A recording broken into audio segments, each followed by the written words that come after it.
नमस्कार, मैं हूं आलोक जोशी और आप देख रहे हैं आलोक अड्डा। और आज हम बात करेंगे दिल्ली की। दिल्ली जिसे दिल कहा जाता है हिंदुस्तान का, दिल्ली दिल है हिंदुस्तान का, आपने कई बार सुना होगा। और दिल्ली के बारे में एक बात और कही जाती है कि दिल्ली शहर का अपना तो कोई है नहीं, ना दिल्ली का अपना मौसम है, ना दिल्ली के अपने लोग हैं। दिल्ली में इतनी जगहों से आके लोग बसे हुए हैं कि वहां के मूल लोग कौन है, दिल्ली किसकी है, ये कहना बड़ा मुश्किल है।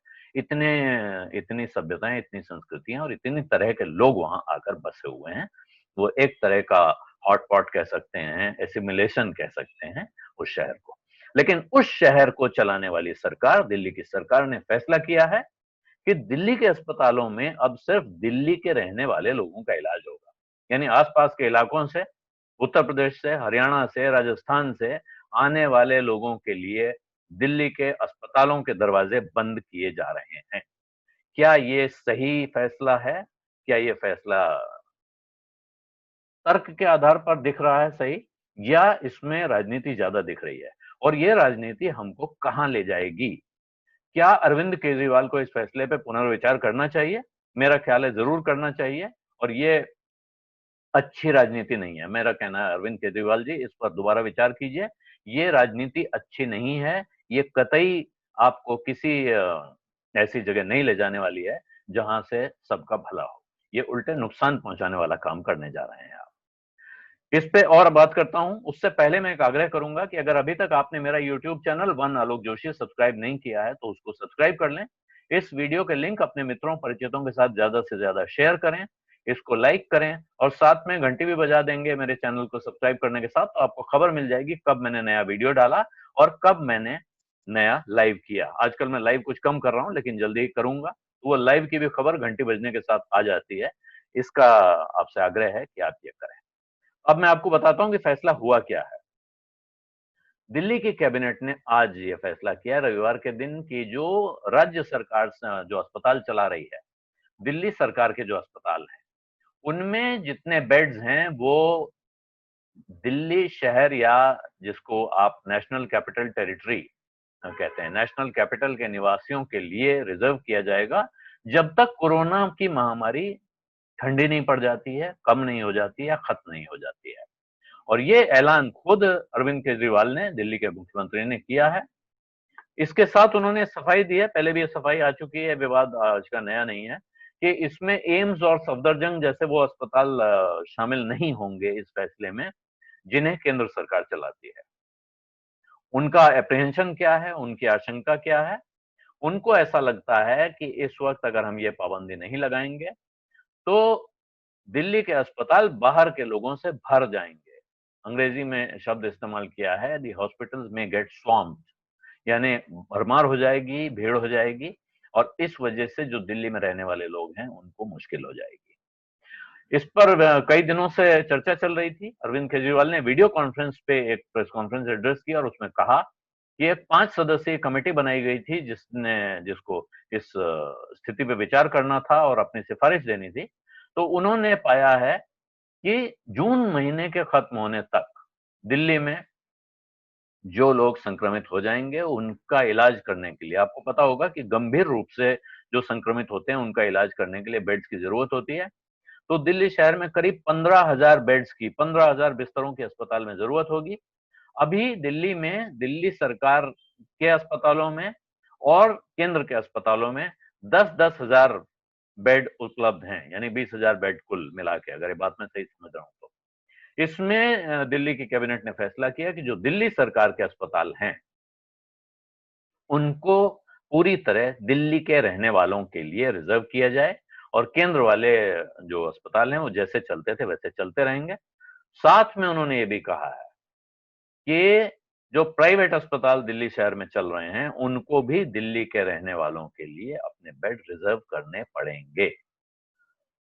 अब ये, अगर आप इस फैसले को निरपेक्ष भाव से देखें, कहें हाँ ठीक बात है भाई, उनका शहर है, उनके लोगों का इलाज हो रहा है और वहां कम पड़ रहे हैं, और जिसका हवाला दिया गया, कहा यह गया है कि साहब इस पर हमने जनता से राय मांगी थी और ये उसके साथ में एक्सपर्ट कमेटी ने मिलकर जो विचार किया है उसका नतीजा है कि हमने ये बेड रिजर्व करने का फैसला किया है। तो जनता से राय मांगी गई थी, इसमें कोई दो राय नहीं है। और जनता ने संभव है कि बड़े संख्या में ये राय दी हो। लेकिन इसके साथ सोमवार से यानी कल से दिल्ली का बॉर्डर खोला जा रहा है इंटरस्टेट मूवमेंट के लिए, यानी लोगों का आना जाना शुरू हो जाएगा। आपको पता है अनलॉक 1 का जो दूसरा चरण है वो कल शुरू होगा। उसमें तमाम दफ्तर खुलेंगे, बाजार खुलेंगे, बहुत सारी चीजें खुलने जा रही हैं। ऐसी स्थिति में ये अस्पताल के दरवाजे कुछ लोगों के लिए बंद करना कितना समझदारी का फैसला है, ये बहुत गंभीर सवाल है। और सवाल क्यों गंभीर है, इसलिए अब मैं पूछ रहा हूं कि दिल्ली दिल्ली का कौन है। मैंने ये इस सवाल का जवाब देने के लिए देखा, क्या अरविंद केजरीवाल खुद दिल्ली के हैं?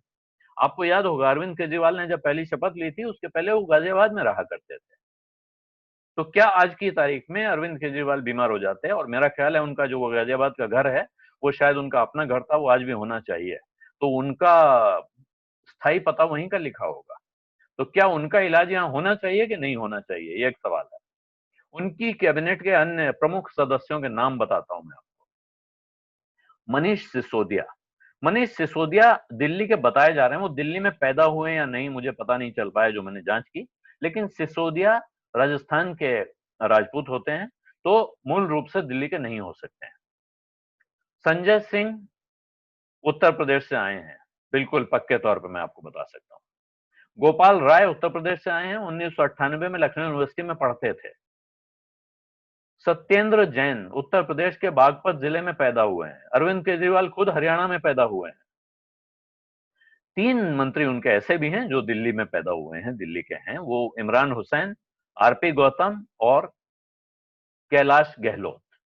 लेकिन अब सवाल है दिल्ली के बारे में, जो कहा जाता है कि दिल्ली एक देश की राजधानी है, दिल्ली कोई मामूली शहर नहीं है। इस तरह की राजनीति अगर आपको याद हो तो ये राजनीति इससे पहले एक बार बड़े पैमाने पर मुंबई शहर में हुई है, जहां मैं बैठा हुआ हूं आज की तारीख में। शिवसेना ने मराठी मानुष, मराठी अस्मिता के सवाल पर बड़ी भारी राजनीति की थी और यहां से गैर मराठी लोगों को भगाने का अभियान शुरू किया था। तब वो राजनीति एक ऐसे शहर में हो रही थी जो इस देश की राजधानी नहीं है, वो इस देश की आर्थिक राजधानी थी, और शिवसेना ने इसके बहाने अपनी जड़ें जमाई।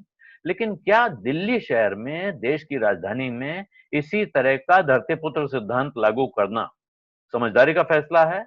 मेरी समझ से तो ये बहुत बेवकूफी का फैसला है। और ये इससे क्या लाभ होने जा रहा है ये समझ में नहीं आ रहा है। अगर अरविंद केजरीवाल को लग रहा है कि दिल्ली में दिल्ली के लोग और बाहरी लोगों के बीच में भेद पैदा किया जा सकता है और उससे कोई राजनीतिक लाभ लिया जा सकता है, तो मेरा ख्याल है कि वो आग से खेल रहे हैं। ये खतरनाक खेल है। ये खेल मुश्किल में डाल सकता है।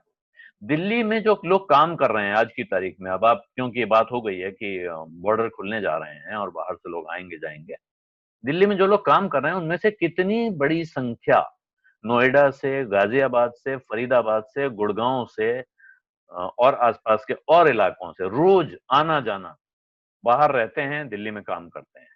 दिल्ली में रहते हैं कुछ लोग, बहुत कम संख्या में ऐसे भी हैं कि जो दिल्ली में रहते हैं और बाहर काम करते हैं। लेकिन ये जो संबंध है, इस संबंध को आप इस आधार पर कैसे बांट सकते हैं कि नोएडा में रहने वाला एक आदमी जरूरत पड़े और वो दिल्ली जाए और उसका इलाज हो। मैं मुंबई में रहता हूं, किसी कारणवश आज मैं दिल्ली में हूं और मैं बीमार पड़ जाऊं, तो मेरे लिए वहां अस्पताल का दरवाजा बंद होगा। ये कितनी खतरनाक बात है, ये सोचने का सवाल है। और दिल्ली के बारे में तो कहा जाता है कि दिल्ली, और ये 4-5 साल पुरानी बात मैं आपको बताता हूं दिल्ली शहर के बारे में। दिल्ली के एक एमएलए थे बिजवासन के, कर्नल देविंदर सहरावत। उन्होंने कहा था कि दिल्ली के जो मूल निवासी हैं वो अमेरिका के रेड इंडियंस की तरह, यानी अमेरिका के आदिवासियों जैसा उनका हाल होता जा रहा है। उनको यहाँ कोई पूछ नहीं रहा है, उनके बारे में कोई चिंता नहीं कर रहा है। तो क्या हम इस राजनीति को आगे बढ़ाना चाहते हैं, या दिल्ली शहर में जो आ रहा है वो वहां बसने के लिए आ रहा है, काम करने के लिए आ रहा है, रहने के लिए आ रहा है, या घूमने के लिए आ रहा है, या सिर्फ इलाज कराने के लिए आ रहा है? उसके लिए अपने दिल के दरवाजे खोलेंगे, सवाल ये है। और हमारे देश में जहां ये कहा जाता रहा है, साधो इतना दीजिए जहां में कुटुंब समाए, मैं भी भूखा न रहूं, साधु न भूखा जाए। तो अगर आप अपने भूखे न रहने और साधु के भूखा न जाने के बाद कुछ नहीं चाहते हैं, इस सिद्धांत के देश में हम अगर ये इंतजाम करने में लगे हैं आज की तारीख में, और उस वो ये इंतजाम कब, इससे मुझे लगता है आपकी व्यवस्था की कलई भी खुल रही है। सबसे ज्यादा ढोल इस सरकार ने किस चीज का पीटा था? एजुकेशन का और स्वास्थ्य सुविधाओं का, बेसिक एम्यूनिटीज का। स्वास्थ्य में कहा था कि बहुत बड़े बड़े अस्पताल नहीं चाहिए, मोहल्ला क्लिनिक चाहिए। इस बीमारी के बारे में कहा क्या जा रहा है कि ये बीमारी 80% से ज्यादा मामलों में घातक नहीं है, जान नहीं जाती है, मामूली इलाज से ठीक हो जाती है। अगर आपने इतना बढ़िया हेल्थ इंफ्रास्ट्रक्चर बना रखा था, तो वो मामूली इलाज से ठीक क्यों नहीं हो रहे हैं लोग? क्या आप उस इंफ्रास्ट्रक्चर के बारे में गलत बोल रहे थे, या आपने इस बीमारी से लड़ने का समय पे इंतजाम नहीं किया? फिर आप कहेंगे कि मुझे नरेंद्र मोदी ने मदद नहीं की। नरेंद्र मोदी ने क्या किया, क्या नहीं किया, उनकी सरकार ने क्या आपके साथ किया, ये एक अलग प्रश्न है। लेकिन यहाँ आप इंसान के साथ क्या कर रहे हैं, ये गंभीर सवाल है। इस पर मुझे तो सख्त ऐतराज है। मुझे लगता है इस देश के हर नागरिक को ऐतराज होना चाहिए, और ये ऐतराज हमें दर्ज कराना चाहिए। तो अरविंद केजरीवाल जी, नोट कीजिए, ये राजनीति अच्छी नहीं है। इसको जितना जल्दी हो सके बंद कीजिए। धन्यवाद। नमस्कार।